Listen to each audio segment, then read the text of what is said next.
So you're working hard to learn English, but sometimes it feels like you're just not getting anywhere, right?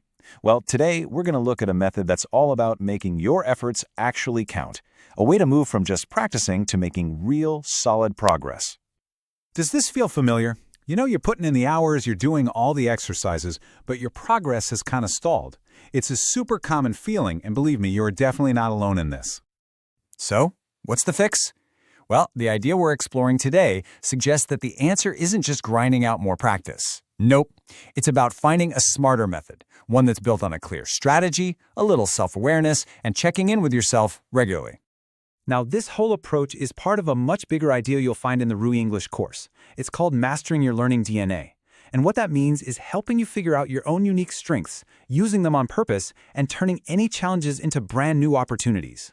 It's all about connecting your personal drive with a structured plan, so that things like motivation and enthusiasm aren't just feelings, they're the actual forces that get you results. All right, let's get into it. The whole process kicks off with Part 1, Discovering Your Learning DNA. Think of this as laying the groundwork for becoming a successful, self-driven learner. The first 3 steps are really all about looking inward. First, you analyze your strengths. What are you already good at? And how did you master those skills? Next, you figure out what influences you, like what really motivates you, and what kind of environment helps you focus best. And finally, you discover your own learning style, so you can understand how your brain likes to process information. And all of this leads to the core concept here, your learning DNA. It's basically your personal code for learning. It's that special mix of your strengths, your motivations, and your learning preferences. Once you crack that code, you're going to unlock so much of your own potential. The great thing is, you don't have to guess what your style is. There are some really solid models out there to help you figure it out. You might have heard of VARK. That helps you see if you're a visual, oral, read/write, or kinesthetic learner. There are others too, like Kolb's experiential styles. The point is to use these tools to create study sessions that are just a perfect fit for you. Okay, so once you get a handle on yourself as a learner, we can move on to Part 2, Designing Your Action Plan. This is where you take all that self-knowledge and turn it into a real, practical map for your English journey. And the planning process is actually pretty straightforward. First, you take stock of your current skills, your reading, writing, listening, and speaking, so you know where you stand. Then, you set what are called SMART goals to create really clear objectives. And finally, you build a schedule that actually fits into your life.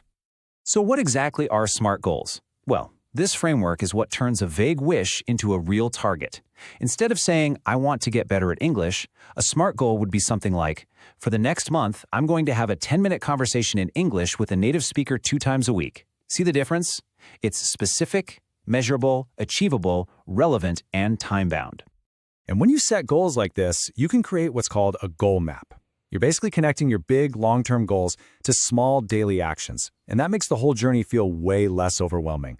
Plus, you get to see your progress every single day, which is a fantastic motivator. And that brings us to the final piece of the puzzle. Part 3, Launch Your Growth Blueprint. This is where everything you've done, your self-discovery and your action plan, all comes together into one powerful tool for nonstop progress. The change here is huge. You go from just guessing what to do next to actual, focused growth. Instead of feeling like you might be wasting your time, you're learning smarter, because you know exactly what the next step is and why you're taking it. You know, a good plan is a living plan. It's all about owning your progress. That means checking in on how you're doing, being okay with tweaking your goals if you need to, and, this is a big one, celebrating your wins along the way. That's how you stay motivated for the long haul.